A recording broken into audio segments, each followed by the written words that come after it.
There are artists who make music, and then there are artists who shift culture. Santan Dave is one of those rare few.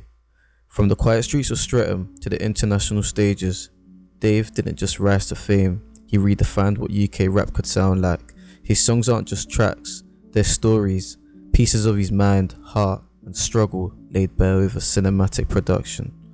This is the story of how one young man from South London became a generational voice, and how his honesty, skill, and discipline made him one of the greatest artists in UK history. This is the rise of Santan Dave. The beginning. Born in Brixton in 1998 and raised in Streatham, Dave grew up in a world of contrasts, a place filled with both beauty and struggle. His mother, a nurse from Nigeria, worked tirelessly to raise 3 sons.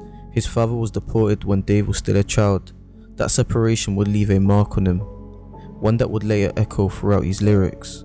While most kids spent their evenings playing games or out on the estate, Dave was inside, sitting at a keyboard. He taught himself to play piano entirely by ear, spending hours crafting melodies without any formal training. That early discipline, that quiet obsession with learning, also became his foundation.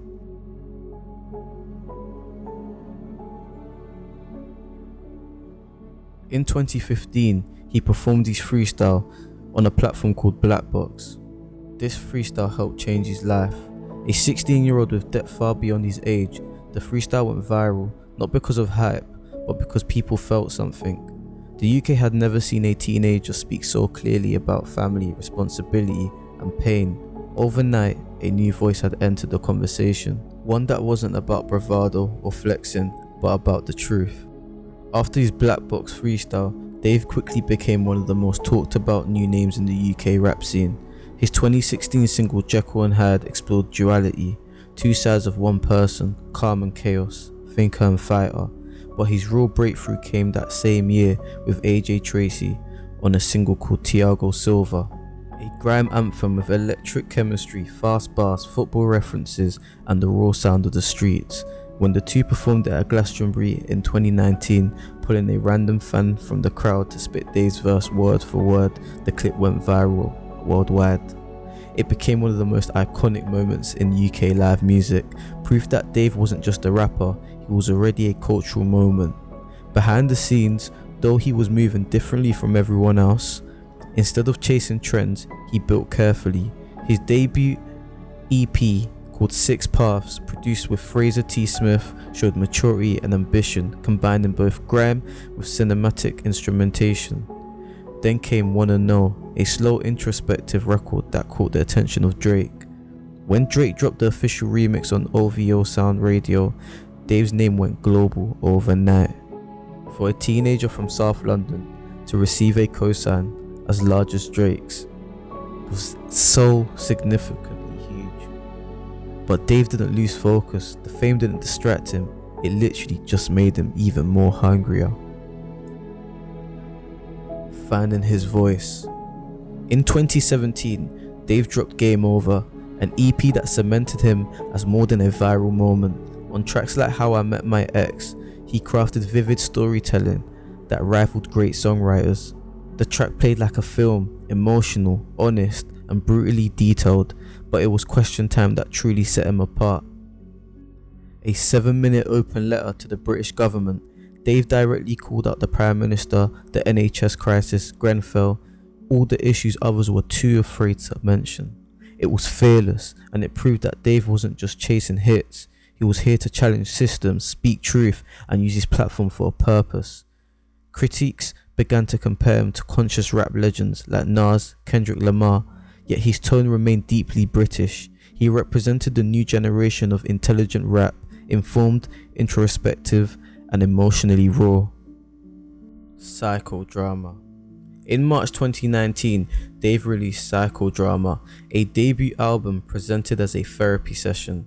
It opened with a therapist's voice asking, "How are you feeling today, Dave?" And from that moment, the listener stepped inside his mind. The album tackled everything from mental health to racial inequality, relationships, and family trauma. It wasn't just music, it was therapy in motion. Tracks like Streatham and Location brought mainstream appeal, while Leslie, an 11-minute masterpiece about domestic violence, stunned listeners with its emotional depth. Critics called it a modern classic. The album won the Mercury Prize and Album of the Year at the Brit Awards, placing Dave among the most important artists of his time. In one performance of Black at the Brits, he delivered an updated verse addressing racism and politics live on stage, a fearless act that went viral around the world.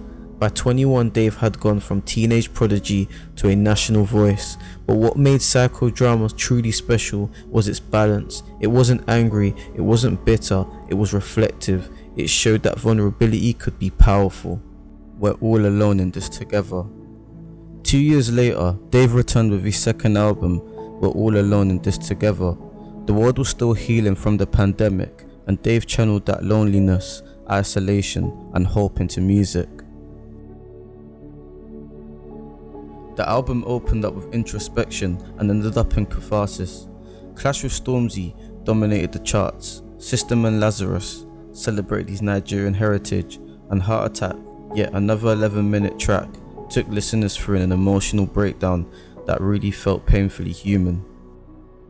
The project blended world sounds with orchestral production, proving that UK rap could sound as grand and global as anything from America. The album debuted at number 1 and became one of the UK's fastest selling rap records of the decade. Critiques praised its cinematic scope, calling it both intimate and epic. Once again, Dave had managed to make something that felt deeply personal, yet universally relatable. Control and craft. What separates Dave from almost everyone in his field is literally just discipline. In the era where artists drop songs weekly just to stay relevant, Dave moves slowly, deliberately. He studies, rewrites, produces, and curates every element of his work. That patience shows. He's spoken publicly about scrapping entire albums, re-recording verses dozens of times, and refusing to release anything that doesn't feel timeless. That perfectionism led to one of the biggest collaborations in UK rap history, Split Decision, his joint EP with Central Cee in 2023. The lead single Sprinter became the longest running #1 rap song in the UK chart history. A smooth, effortless hit that combined Dave's introspection with Central Cee's melodic swagger. But beyond the numbers, Sprinter symbolized something bigger: unity. Two of the UK's biggest artists from different styles, proving that rap could dominate the mainstream without sacrificing its integrity. By this point, Dave wasn't just a musician, he was an institution, respected by legends, admired by peers, and studied by fans. Legacy and the future. In less than a decade, Santan Dave transformed from a local freestyle rapper into one of the most influential figures in British music history. He changed perceptions of what UK rap could be, proving that intelligence, vulnerability, and musical depth could coexist with success. And now the story continues. Dave recently announced his third studio album, The Boy Who Played the Harp, scheduled for release on October the 24th of 2025. Early reports suggest the project will be his most personal yet, less of a concept and more of a journey, exploring soul, culture, and identity on a deeper level. Rumors about collaborations with Skepta, Central Cee, and even Drake have sent fans into overdrive. But whatever form it takes, one thing's for certain: Dave isn't just releasing music, he's documenting his own personal growth.